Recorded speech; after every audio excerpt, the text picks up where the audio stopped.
Rishi Sunak, even if that's not what Joe Biden calls him, is Britain's first Hindu Prime Minister. And for what it's worth, I think that's a good thing. But is Hinduism Rishi Sunak's real religion, or are his ties to the WEF and the billionaire class more important? Let's look at the policies. Let's see if they're globalist or not. Hello there, you 6 million awakening wonders. Thanks for joining me on this voyage towards truth, light and freedom. Here we are all together. We are all included.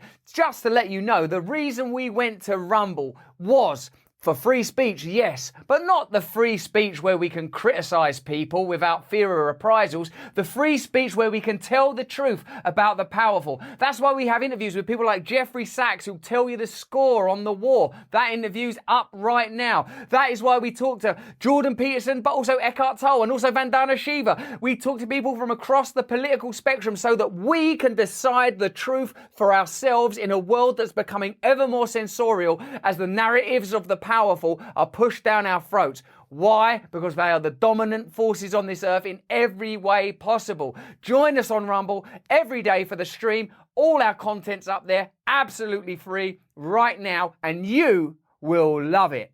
Now let's get into today's story.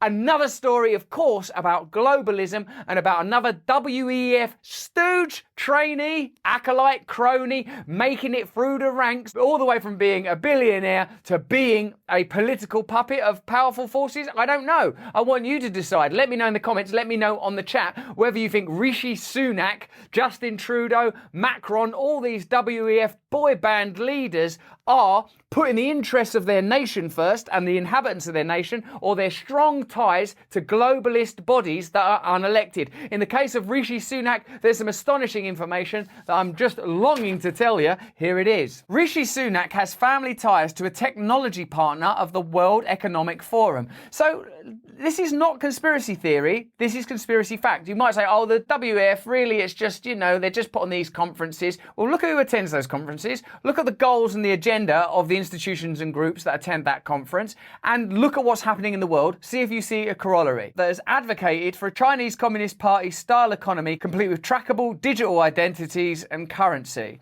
So already he has literal ties to a technology company that advocates for something that I imagine most of us would be resistant to, regardless of what we claim our political persuasion is. You might be on the left, you might be on the right, you might be pro-Brexit, pro-Trump, you might be anti-Brexit, anti-Trump. Do you want social credit scoring up the wazoo so that your every transaction, your medical decisions, and indeed your currency, we made a video about that recently, have a look at that one, all become increasingly centralized? Surely you can see that's the way it's going. Surely you can see the way that new protest laws are being ushered in our country, the UK, the way that the trucker protests were shut down, the way that they were smeared, slurred, had bank accounts frozen, that centralization and control being exerted through the state somehow because it's compassionate and anti-Nazi appears to be the way things are going. Well, what does this Prime Minister mean? What do these ties mean? What's it going to mean for you? The father of Sunak's wife, Akshata Murthy, is the founder of Infosys, an Indian information technology company that provides services to a host of Fortune 500 companies and banks. Infosys is listed as an official partner of the World Economic Forum, the WEF, which has been accused of seeking to develop the technological infrastructure to implement a global social credit score system. Now, I don't even think that they think they're evil. I'm not suggesting that they're evil. I think that it's a form of new technocracy that will find itself ultimately expressed in the form of technological dictatorship, where the data does the thinking for you. Sorry, we cannot permit you to travel. Oh, it seems you're responsible for wrongthink. I'm afraid that you will not be permitted to travel. Infosys president Mohit Joshi has penned articles for the site in favour of digital banking, which provides the technological framework for the social credit score system the WEF has come under scrutiny for attempting to effectuate across the world. Okay, so there you go. There's a deliberate, definitive tie between Rishi Sunak and the WEF in the form of Infosys, owned by his wife's father. That's before we get to Rishi Sunak's financial life and financial history. Experts say Sunak has not been transparent with his finances and that his hedge fund background raises questions about his commitment to fighting tax avoidance. Again, these are ordinary, normal practices in the world of finance. Having hedge funds is acceptable. It's certainly not anything that is criminal. We're just talking particularly about a man who is now charged with the social responsibility responsibility of running a country and doing what's best for a country, the vast majority of whom are not multimillionaires or billionaires or investors, what does his background, his class, and his affiliation with certain organisations tell you? Sitting on a combined wealth of £730 million, Rishi Sunak and his wife Akshata Murthy have a fortune which is around twice the estimated wealth of King Charles III. That's the person who's in charge with helping the poor people of this country. Oh, also, he's heavily tied to the WEF. So, to paraphrase Butch and Sundance, if the fall don't kill you, the drowning will. The Chancellor's extensive property portfolio is just one source of his wealth. After studying at Oxford University, Sunak went on to work for US investment bank Goldman Sachs for 4 years. He left to pursue a business degree at Stanford University in California, where he said influential figures in the multi-billion US tech industry left a mark on him. The mark of the beast! When the idea of public assemblies, new forms of democracy are discussed, people are very dismissive. You can't change anything. This is the best way of doing things. Do you know why they say that? Because if there were true forms of democracy, where you could run your own community, schools, hospital, where there were voted for assemblies, where people democratically discussed what to do with community budgets independently, where laws were formed locally, acted upon communally and consensually, it wouldn't be possible for Oxford and Stanford graduates, former employees of Goldman Sachs, affiliates of the WEF by design and by interest and by shared agenda, to rise continually to power all over the world. Nothing good can come out of these systems now. It doesn't matter if the people in charge change their tie colour or even the colour of their skin or their sex. It's not the solution.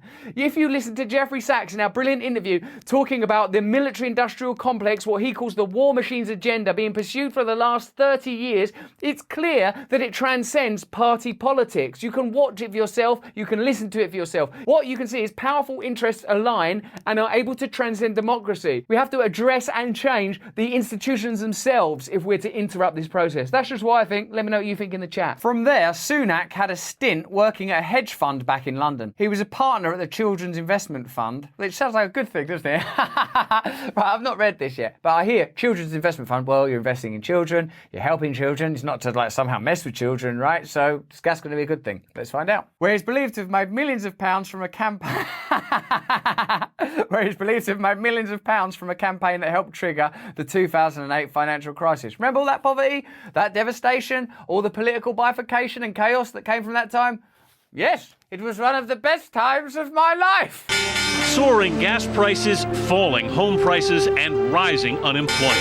Sunak then left to co-found his own firm, Theleme, which had an initial fund of £536 million and is also registered in the Cayman Islands. Oh, what? What, you think registered it in the Cayman Islands to somehow avoid tax or not pay tax in legal ways? You know. He placed the investments he held from his years of working in finance into a blind trust, which is what we're expected to give the powerful. Such agreements are intended to avoid conflict of interest by handing over control of assets to a third party, but they don't necessarily come with any legal mechanism to prevent the owner of the assets actually dictating what happens. Blind trust! Keep saying it to yourself till you have it for the operations of these powerful forces. Blind trust that the WEF, this big tech company, hedge funds, Goldman Sachs, political power, Oxford University, all these institutions of power, these same words that you hear again and again and again all over the world, don't have any connection to your life and your poverty. If you wanted to define the WEF in the least conspiratorial terms, you could call it a smokescreen that helps billionaires present themselves as philanthropists with funds that are one day going to help people, when in fact their money is held in blind trusts and offshore tax accounts, while they talk about how we have to change and treat people fairly and respect individuality, which, by the way, I totally believe that we should. Meanwhile, they keep all their money in blind trusts and Cayman Islands. This is how power operates. These are the symptoms and the symbols of true power. This is not just conspiracy theory. These are the markers of what happens, because real power, as you know, is not in Congress. Real power, as you know, is not in Parliament. Real power is corporate power. Real power is global. They have their own seam, their own theme, their own air. Occasionally it breaches and you see it when they have parties while you're locked down. But this is how it's organised. Legal ways of not playing by the rules. Sunak has refused to disclose whether he will profit from a surge in the share price of the COVID-19 vaccine manufacturer Moderna 1 one of the biggest investments held by the hedge fund he co-founded before entering Parliament. I suppose he's refused to disclose because the information so good, the information about what went on with that COVID vaccine, that if we knew, it would just blow our minds. During the pandemic, billionaires such as Enar Narayana Murthy, which is his father-in-law, of course, saw their wealth increase. Murthy's fortune was up 35% to 2.3 billion in 2021, while inequality between the richest and the poorest grew. Don't worry though, because we can all come together to protest legally. Britain, like the United States, has a long history of civil rights and opposing power. And luckily, in a democracy, you can always be sure that you'll be able to oppose power freely. Same way they got their Cayman Island funds and their blind trust, we'll always have the right to take to the streets and make our voices heard. As PM Sunak reappointed Suella Braverman as Home Secretary, Braverman, before resigning for a breach of ministerial rules, pushed through a last-minute amendment to a widely criticised anti-protest bill that would allow her to apply for injunctions against anyone she deemed likely to carry out protests that could cause a serious disruption to key national infrastructure, prevent access to essential goods or services, or have a serious adverse effect on public safety. The proposal would also give police the power to arrest anyone they suspect of breaching such an injunction, which is a law so vague that it could include anything. Oh, that could affect safety. That could affect commerce. Also, a protest is meant to be disruptive. It's good if it doesn't annoy the very people that it's trying to get on side, I would contest, but it has to be a disruption, otherwise it's not a protest. Essentially what they're saying is, shut up! According to Liberty, the amendment will effectively give the Home Secretary the power to clamp down on protests as and when the government chooses. Well, I'm sure they wouldn't misuse that power. Just look at Canada, where they didn't misuse that power. National emergency now to end the trucker protests. This will have devastating consequences for dissent. The only option we have now is dissent outside of ordinary political spheres. Within political spheres, power has been co-opted and captured. Within media, power has been co-opted and captured. Our only chance is to organise together, to look beyond cultural differences and unite against centralised power and demand real democracy. Other measures proposed in the bill include giving courts the power to issue serious disruption prevention orders, which can ban individuals from attending protests. Amnesty International said the proposed law would go further than similar legislation in Russia by giving courts the power to issue them without a conviction, bypassing judicial process, bypassing jury, magistrates, any ability to form a conversation beyond even what, wait for it, Russia, led by that maniac, that cancerous, cadaverous, insane imperialist Putin himself. And I'm not saying he's not any of those things. Maybe he is. But also, this is worse than what they do in Russia. The range of conditions that can be imposed on individuals under the orders include 24/7 GPS monitoring and restricted internet usage, control, power, the ability to regulate with a stranglehold the actions of a vast population in order that you can pursue your globalist agenda more freely. Police would be given powers to stop and search people or vehicles even if they have no reasonable grounds to do so, even if a senior officer believes protest offences are likely to take place in an area. I believe a protest could take place in this area. Let's arrest all these people. But what if they take us to court?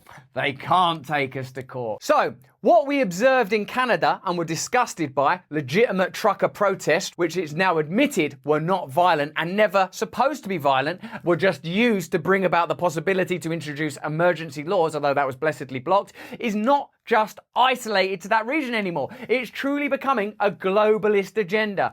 Do you see? Please, I'm not going mad, am I? Are they doing the same thing all over the world? So, shutting down protests, WEF-style leaders, financial tyranny, social credit scoring, a global agenda. Oh my God, all those people that we thought were conspiracy theorists and whack jobs, and hey, say maybe some of them were, a little while ago, said a lot of things that are starting to become just things that should be in the news because they're actually happening. Why do you think they're not in the news? Let me know in the chat. Let me know in the comments. Let me know what you think we should do about it. If you enjoyed this video, have a look at this one or this one. They'll educate you further on similar themes. Remember, we go deep on these topics every day in Rumble. There's loads of content on Rumble right now. Interviews with Jeffrey Sachs, Jordan Peterson, Eckhart Tolle, people with a surprising array of views on these very subjects. We say stuff on Rumble that we would not be able to say here because we would be banned for reasons that we'll tell you when you join us on Rumble. Until then, please stay free.